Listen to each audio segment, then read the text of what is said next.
From weathered back roads to the blazing edge of faith, this is where grit meets grace.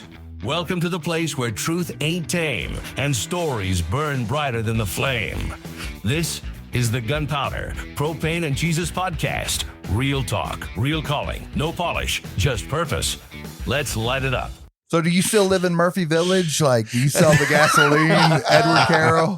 You sell the gasoline paint? Anytime somebody asks me my name, they say, "You're the Carroll. You're like the Carroll Smeggs of." No, that's not. Yeah, that's not my people. Do you vacation in asphalt and in Missouri? Yeah. Big disclaimer: not my people. You got a 2014 truck with 2,000 miles on it. You got 3 Lexuses in the driveway. Yeah, that's not my people. That's not you. No, unfortunately. So going back, you were talking about your past with your parents and stuff. Now I know your dad was there. You know, he's passed now, right. But he was there on the front row with you at church, and that's what I remember first about you before we met was you and your dad right there on the front row. Yeah. And man, you know, just I guess an encouragement to me. My whole family was pretty broken. Like I said, I've talked about my mom and dad dealt with, but just the importance of what one decision. My mom started going to church at Victory and got her life. I mean, it was a 180 when she died, man. She was a saint. Yeah. I mean, she was she was something else compared to what she was. But the decision for her to go to church, and then she stayed on me. And I remember when I walked in Victory for the first time, man, I met Mindy and Josh for the first. I walked up to, I didn't know who they were, and I just heard them say, "We've been praying for you." And I kept hearing people say all that first morning I walked into church, "We've been praying for you," and how she had just been telling people my son's drinking. And to get me, but that got me in. And my dad, bless his heart, he struggled with alcohol. He died on a Sunday morning drunk when he died of a heart attack. But he was in church, and I know people can say sometimes, "How can your dad be drinking? You know, he went to heaven." I know my daddy's heart. Yeah. You know, I know some people never drink a sip of alcohol in their lives, and I'm pretty confident they're not going to heaven the way they act. Right. His heart was right. He struggled with some things that's hard for some people to comprehend that's not been in the world before. But I watched my mom's decision to give her life to God cause me to get out of bars and clubs and to come to church.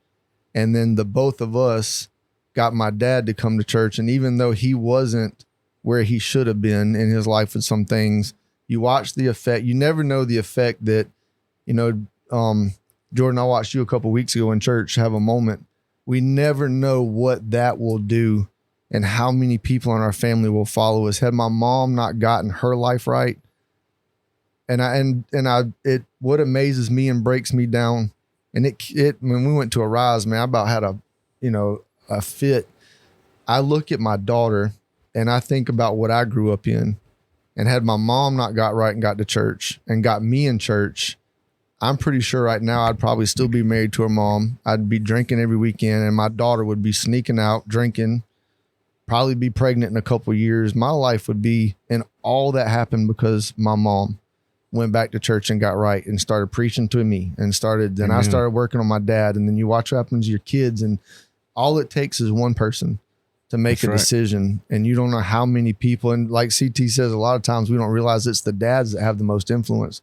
How important it is, man. It's the thing that y'all got going this morning or on Friday mornings is great because, you know, a mom, like I said, a mom can get saved, but how many times you heard the stories of women that are saved and praying for husbands that take them, you know, years, a couple and young adults. So we think about the wife that prayed for the husband for so long, but when the dad makes the decision, it's so much heavier. So to see what happens here on Friday mornings and see so many men be able to come in from all different stages, and you got from a youth pastor giving the word this morning to a guy that just walked in here and don't really even know what church is about.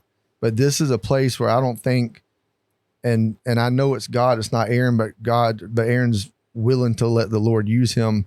But if you get 50 men come in here and get on fire and take that out to their homes and their cousins and aunts and uncles and children, and how much of a change something like this makes, man, I don't think you'll ever really realize until you get to heaven to see what a Friday morning breakfast can do. And I love to come in here because I love church. I didn't grow up in it, but I love to come in here and watch and see. Ain't nobody got in suit and ties on in here. We're not sophisticated. You know, you got guys in here. I brought my barber in here last week and he's tatted up both arms and drives a Harley and he's got a beard. I like to be in here with, I feel like this is the church. When you read about the Bible and you look at Jesus being with sinner, I feel like when you walk in here, this is it. This is a church. This is walks of all life, men from all different situations. There's alcoholism in here. There's recovery. There's everything you can think of. But to me, I feel like this is like a old time biblical church in here with what we got, man. We're going to start taking up offering next week. I'm going to be out of town next week. It's no longer the old time. But I love it, man. It's a great thing. Tithe. It's Aaron a really don't good even thing. wear underwear on Fridays now. Yes, I do. Off the rails. Off the rails. But let me get back to one thing you said. You got to go to Arise this year. So tell me your take on Arise. What did you get out of it? What did you see? Man, Arise was awesome. I think, and this is no harm to this. I got in a small group at Victory about 3 years ago, and it was a little 4-person home group, and it was a great group. But being in that home group got me out of the connection of fellowship with people at the church in a bigger room. And so I love my 4-man home group, but I kind of isolated in that 4-man home group. I got out of a big community. And so right before Arise, I actually talked to Seth and told him I wanted to come back up to young adults and I just wanted to sit. I said, I'm at a season of ministry. I just want to sit for a little bit and get poured into. I had talked to Aaron about it. And, so I went up to young adults and I really didn't want to go to Arise to be in a room. I'm intimidated now by 20-year-olds, right? Like I'm older and I don't know if I'm cool to them. I don't know if I don't know if we'll get along. So to walk in this room with like 80 to 90 young adults on Wednesdays to me was overwhelming at first. So I would get there like 6:50 on purpose to not have to interact and talk. And when Arise got here, I thought, man, to stay in a cabin with 80 people, I can't get away. I'm not going to have my own car. I drove a church van. I can't leave. I was really kind of anxious about doing it. But man, that first night when everybody just got around, I loved Arise, but honestly, I loved the cabin experience more than the bonds that were made that week. Man, your son was one of them, taking them home in the van and just spending time with some of these kids. I think what makes me love Arise and even just that young adult generation of life right now is that you can see kids that are looking for something real. You've tried, and it's not the church's fault, but a lot of times the church has dropped the ball with like the judgmental stuff we talked about this morning. And you see them just trying to find love and acceptance from somewhere. That's where I struggled and went to alcohol. I didn't know where to be accepted. So I think to see these kids, man, there's so many kids up there from different backgrounds, and to spend a whole week with them in a cabin and watch them be on fire and watch them want to serve God and the services. I mean, the services are 2 hours a day. What really got me was just getting one-on-one time, taking them home in the vans, going out to eat with them, spending time with them. They lit a fire and an encouragement in me. It was just an overall, and by the time I left, man, I told Seth I didn't want to go because I felt so isolated. And when I got home, just in 7 days or 5 days, really, I felt like when I go up there now, I feel like I got a family, Right. They're a special group of young people. That's for sure. So it was a great experience. I feel like I came out of my shell a lot. I've been hurt a lot, lost my mom, lost my dad. There's been a lot of things that's hurt. And I really don't like getting close to people.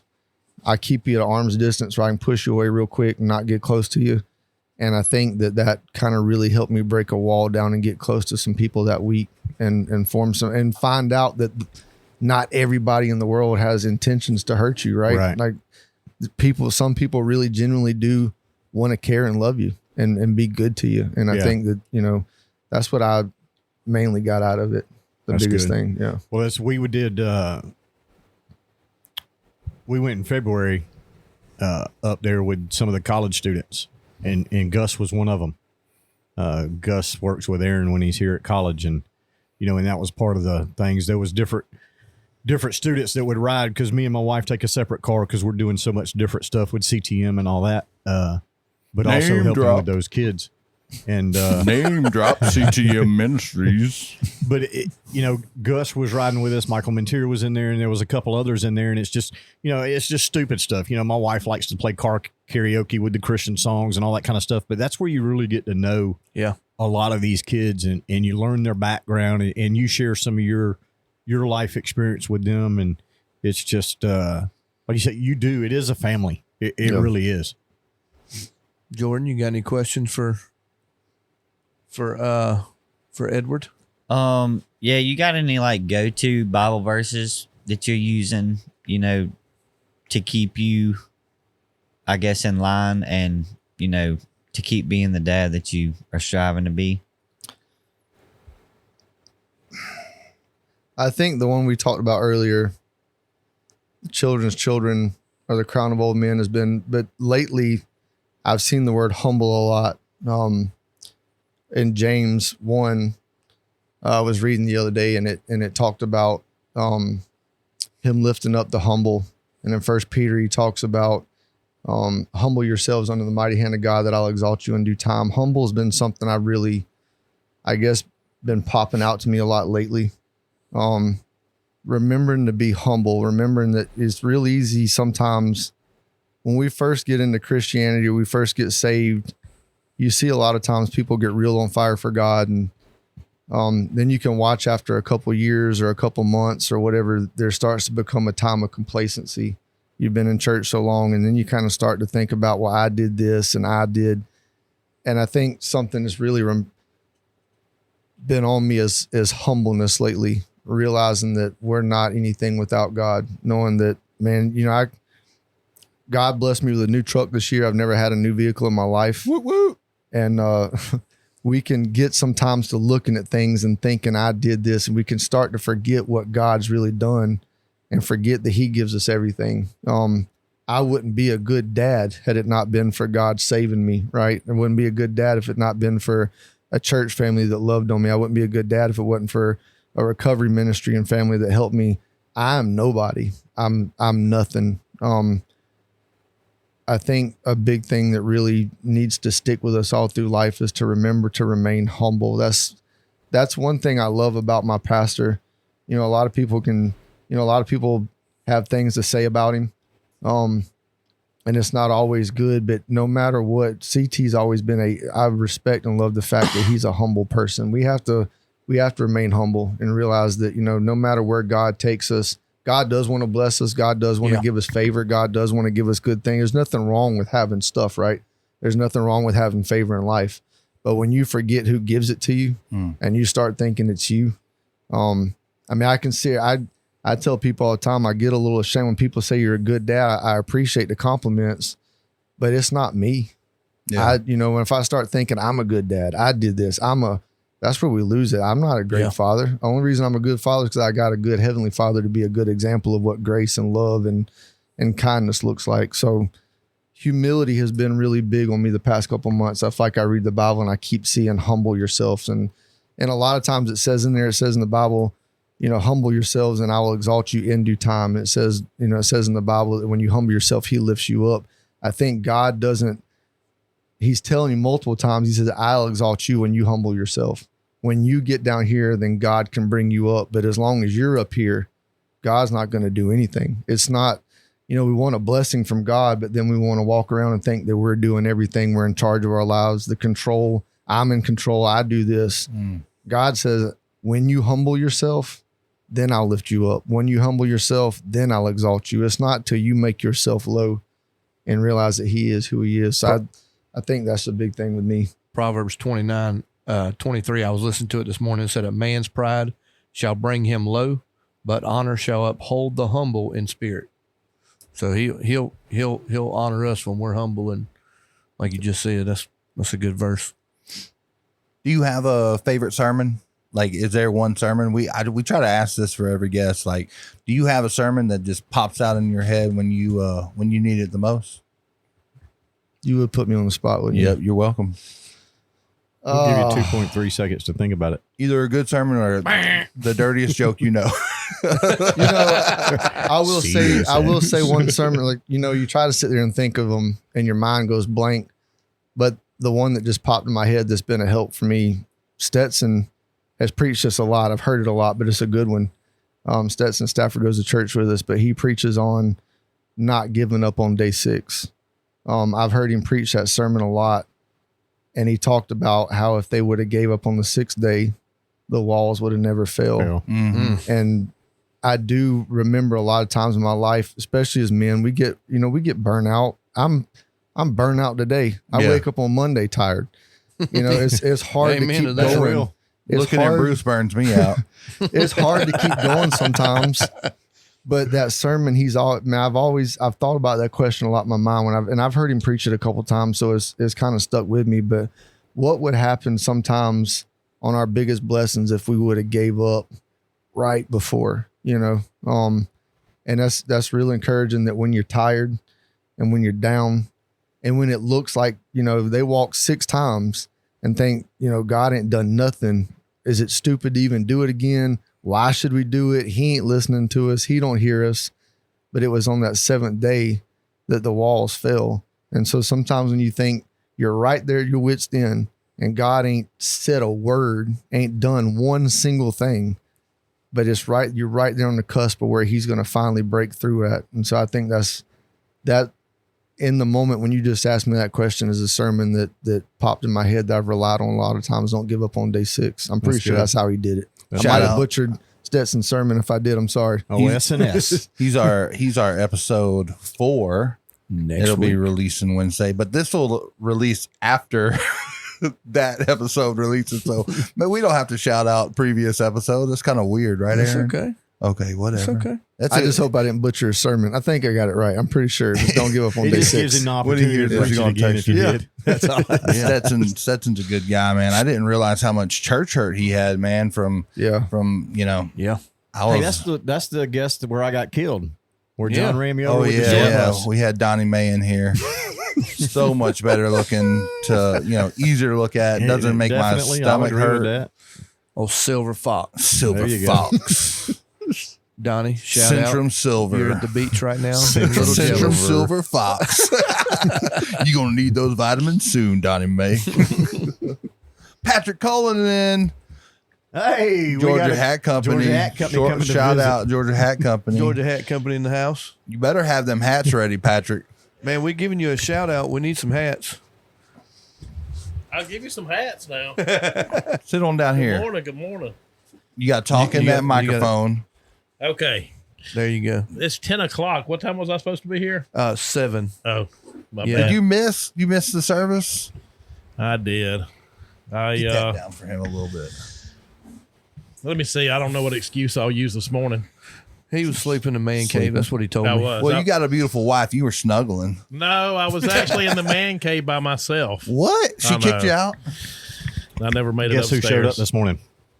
Jody. Nash Garrett. What? Yeah, Nash Garrett came to be with us this morning. Wow. We told him you were coming. I thought you were going to say God. Jesus.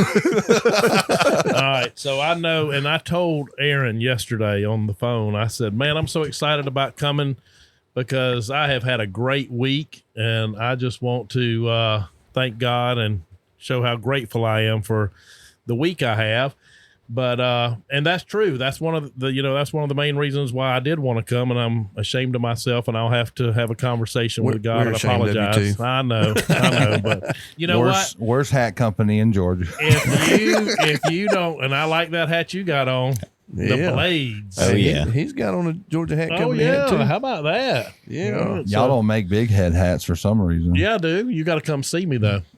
You just I've want been to. telling you You just that. want to get me in your studio so you can paint me like one of your French girls. Yeah, come on. That's right. God hey, bless.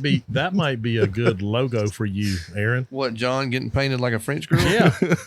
A big old walrus. Big walrus. There we go. In Shallow Creek. So let me tell you, I know even if y'all don't forgive me for coming this morning, I know who will forgive me. That's right. But I will tell you what I'm really, really disappointed with myself about not coming this morning. Besides missing the word, the grits. Oh, thank man. you. Are they John I made the love you, grits this Patrick morning. They were Coleman. good. God, those grits though. Those grits. Those were good this morning. They're on point. Who made them this morning, John? Big John. John did make them this morning. John Howard. I had And some it- clumps for some reason, man. I Well, don't that's know. because you're an idiot. I wanted butter in there, but Aaron's like, we gotta You save put the butter in when you put the grits in, man. Man, I do the cream and the butter with the water, man. I don't know. It just makes them work right, man. Now you're giving your secret away. No, I'm not. You still got to add butter when you put it on the plate. Yeah. Edward, you shut your dirty little mouth. Make me. We're gonna have Patrick on for a full episode one day if we Lord. can get him to show up on time. Oh my God. We don't need him to show up on time. We'll just do it when he rolls in, man. Shoot. You just come in when you want to. We'll do it one day. Put your head in that microphone before you say anything. Are you going to make grits next Friday? I'm gonna make grits every Friday. Okay, even if I got to stay up all night, No, don't Thursday do that. night, I'm coming. No, don't do that, man. I'll come make you grits at your house and get big head hats. Oh my Lord. Patrick, since you're here, what's one piece of encouragement, advice that you could give any listener to stay focused on God and to just this is something that'll help them when times get low? I know you've got and we'll get into it on a later episode. You've got an awesome recovery story and plenty of years of sobriety now and recovery. And an amazing business. Yeah, God's and an blessed amazing him. business. Yeah, but none of that has any. The business has nothing to do with me. That's all Sandra. But what's one thing if somebody was out there listening and they're having a terrible week, a terrible month, a terrible year? What's one positive thought that you could give them? You know, as soon as you ask me that, Aaron, the first thing I think of is, you know, when I was at the worst and I was just having, and I don't have to be at my worst, but I could have just a bad week. And, you know, recently in the past few months, I've talked to you about, you know, having some bad weeks or bad months, just some bad times. And I talked to you about, you know, forgetting to pray sometimes, you know, when things are good too. And sometimes I think I got this, and I'd like to say I'm perfect, and I pray every morning without fail and every night without fail. But it's conversations like that I have to have, and hearing it from, you know, other people, especially you guys that are going through the same thing and are a believer like me, is be reminded. And there was a guy named Linwood that I used to surround myself by, and Linwood used to tell me, he'd say, you got to get back to basics, and you got to get down on your knees on the side of the bed like you did when you were a 5-year-old little boy and pray on the side of the bed. And he told me also, he said, and don't pray on a dirty, messed up bed now, which made me make my bed too, which was good. And so he told me that 22 years ago, and I remember the conversation vividly, and I reel myself back in. And so when times get tough, you know, because I get busy and sometimes I'm praying going down the road. Sometimes I forget to pray. Sometimes I don't want to pray because I want to be in control. Yeah. But I have to, if I want to get back on track, I got to get back in constant contact, and I got to go back to basics for me. I have to get on my knees, humble myself, and ask for that help and turn it over. So to summarize all that, one of the things that I do when times start getting tough, or I have a bad day, bad week, bad month, whatever it may be, bad 10 minutes, I say, God, I'm turning all of this over to you. Please send back down what part I need to work on. That's right. Because I know I can't just give it all to him and everything's fine. So that's right. God will not do for us what we can do for ourselves. Yep. Amen. Amen. Well, listen, y'all, I'm glad I popped in on y'all. I'm fixing to appreciate pop you, man. out. 7 hours late. No grits. That's not 7 hours. Gee We whiz. sent all the grits to the rescue mission because you didn't show up. Oh, don't tell me that. Well, There might be a spoonful in there you could lick off. I was going to go look for the I pot. know a couple of them fell on the ground. Just I might go. we love that Patrick calling him. Thank you, Georgia Hat I Company. love y'all. Shout out. Yeah. Good to see y'all. Go to the Love you, website. brother. What's the website? It is either georgiahatcompany.com or gahatco.com. And we got our new game day hats out that are I've going seen to that be. yesterday. You got black and red and white and red. Yeah. And we've been That's selling a because lot we're of all them. dog fans here. Go Dogs! That's right. How many lawsuits you got with the Augusta National? None. So I've tiptoed, but I will tell you this. Y'all are not going to believe I am going to knock it out of the park with the best. We don't call it. We call it the annual sporting event. Oh, gotcha. Yeah. At Georgia Hat Company, You we call doing it something new this year? we call it the annual sporting event, so we don't get in trouble. We don't offend the fancies. But y'all, this crazy brain of mine has come up with something without AI helping me. What? Yeah, just in my brain. It's crazy sometimes. But How hard did you have to clean those ears out for it to start working? it's going to be good. And I'm keeping it a close secret because I don't blame you. it's that good. I just need a big head hat. That's all I care about. So Listen. All I want is the first hat for when it comes out. Okay, so first hat. First hat. Okay, so Aaron's got the first hat. Yep. All right, Bruce got number 2. All right. big Y'all head do- hat Do for we need John. to? Number Do we need to three. prepay for them now, or No, do we? no. $75 each. I know Yeah. I know where to find both of y'all.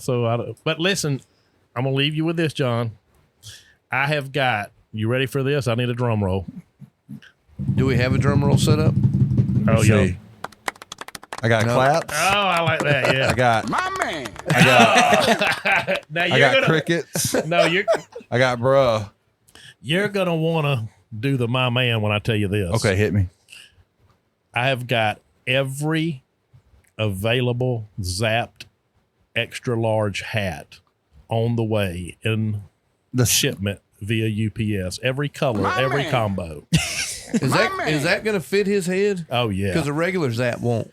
No. This is the extra large. All right, Bruce, I'm turning it back over to you. Be good, Thank you, Patrick. See Thank you, y'all. man. Bye. Y'all have a great and safe Labor Day. That is coming up. You just made that weird, Patrick. Get out of here. No one's going to hear this on Labor Day. Oh yeah. Well, you can edit that out. Nope. Let's say we don't edit around here. Oh my Lord. Well, Edward, will you give us a word of encouragement and pray us out for this episode, man? Sorry about that. Patrick showed up and we like to throw. I didn't expect him, so we threw him in there. I'm sorry if he stole all your fire, man. You just sitting there looking purty, being humble. You just taught us about humility, man. We have more surprise guests than any pod show you'll ever listen to. And then Bruce, he's so sweet, man. He just gets up. I'm sorry. We're I'm gonna so have mean to you, get Bruce. security or lock I'm the good. door or something. Lock the door. Donnie May will lock us in.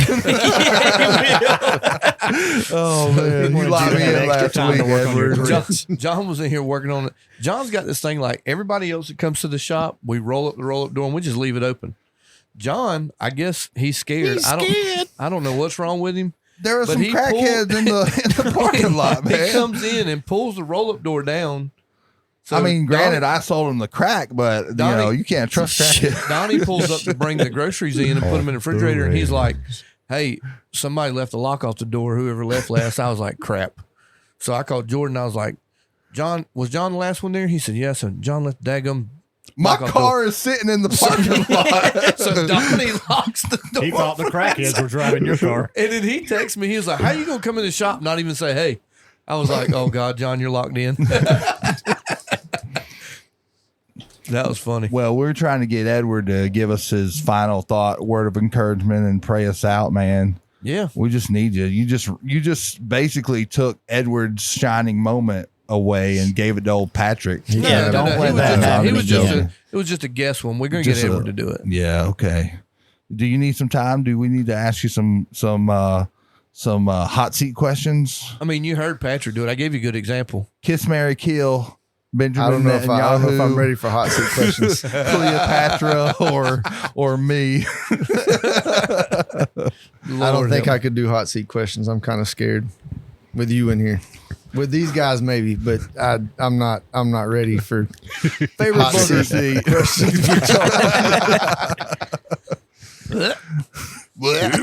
till I do.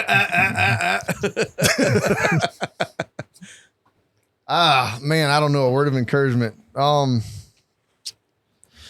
don't know. I think probably just what I've said this morning more than anything, just about, not to plug in that Tuesday night group we have at the church, but just the need for good, godly men this day and age.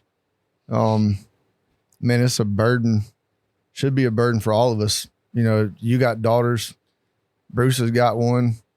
Aaron's got one. I got two. We got Jordan, you got daughters. We all, I think that should be a fire under us to realize that we're raising little women.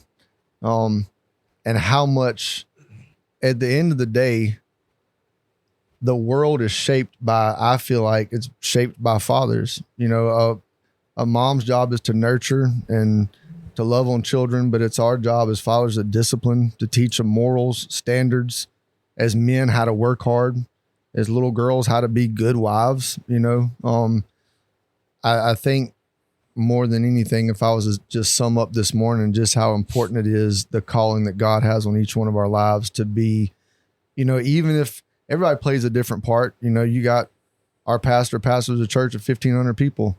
Some people, your church may be your 3 kids and your wife at home, but not to downplay the responsibilities that God's given us and how important, if there's anything I could say I would assume that more men listen to this than anything else. If it's gunpowder and propane and Jesus, is probably not appealing to women.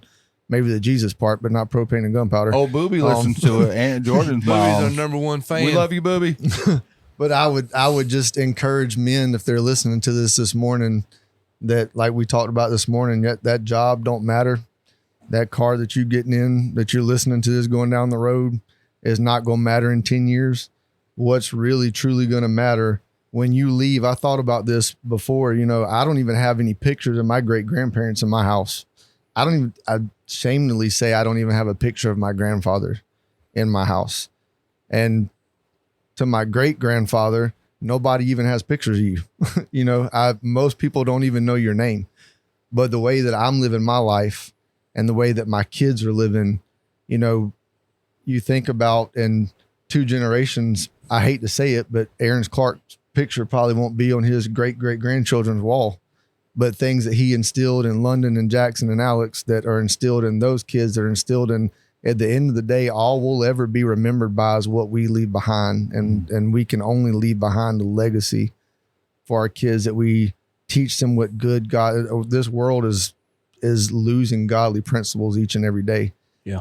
And instead of conforming to that and doing the same thing, the only way to get back to where we were is for men to get in church, to do what's not comfortable, to lead your families, to go to work. And I hate to harp on what my pastor says, but stop playing video games and just go back to being hardworking, God-fearing, manly men that take care of their kids. I don't mean to say that to downplay anybody, but I think that's something that's really important. A word of encouragement would just be, if you're struggling, if you don't know your purpose, if anything, God's given every man the opportunity that has kids to be a good father and to raise kids in a godly home. So that would be my encouragement this morning, I guess. That's good. Awesome. That's wonderful. Except the video games. Yeah, jerk. we could have did without that. Yeah. It's okay to play them in moderation. You don't have a PC. You probably still play Moderation. Xbox 360, Edward. Let me Sick and rephrase jerk. moderation. I have a family member, I won't say, and that's what they do all day long. I mean, all day, yeah. you know, and their kids are crazy, you know, and you look at it and think it's, you know, I'm not being mean, but if he would get off the couch and do a little bit better of a job, and that's harsh to say, but bro, it's it's tough. It's easy to lose yourself in a video game, man. Yeah, it is. It's crazy, man. I agree with you. I've had to cut a lot of that out, but it's not just that alcohol. I mean, you sit out in the garage and drink beer all night long and ignore your responsibilities as a man and being a father. yeah, We just need to get back to what's important. prioritize. I don't have a garage. Get back to basics. Or drinking beer in your bathroom like In your Aaron does. with the toaster. Yeah. In the woods, in the On deer the golf stand. cart. Yeah, I'm going to make sure I cut that toaster off before I do that. Cindy's gonna get you soon, man. Well, I think that was a good show today. I think it's a wrap. Yeah. Yeah, pray us out of here. Pray Edward. us out, and I'll hit Thank the you for being here. outro. Yeah. Thank you, bud. Thank you for having me. Absolutely. Name drop the business one more time, and website, phone number, whatever we can give out. So it's Southern Power Wash Solutions. The website is southernpowerwashsolutions.com.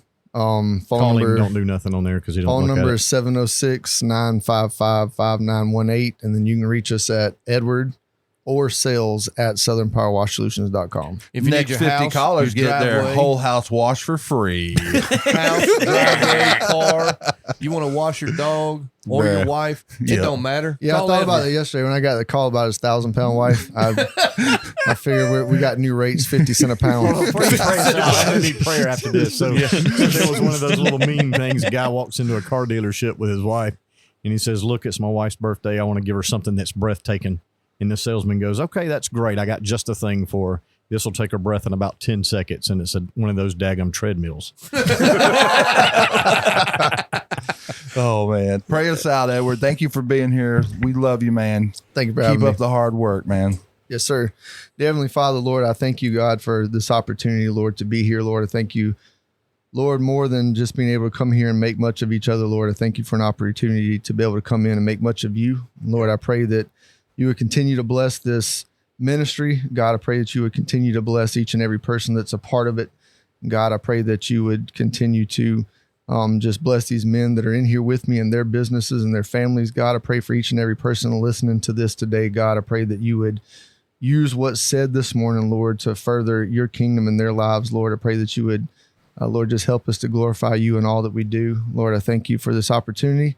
Lord, pray that you be with us and go with us throughout the rest of the day. In your name I pray. Amen. Thanks for listening, and remember, the smoke may settle, but the embers stay lit. This was the Gunpowder, Propane, and Jesus podcast, where stories ignite, spirits rise, and the fire never quits.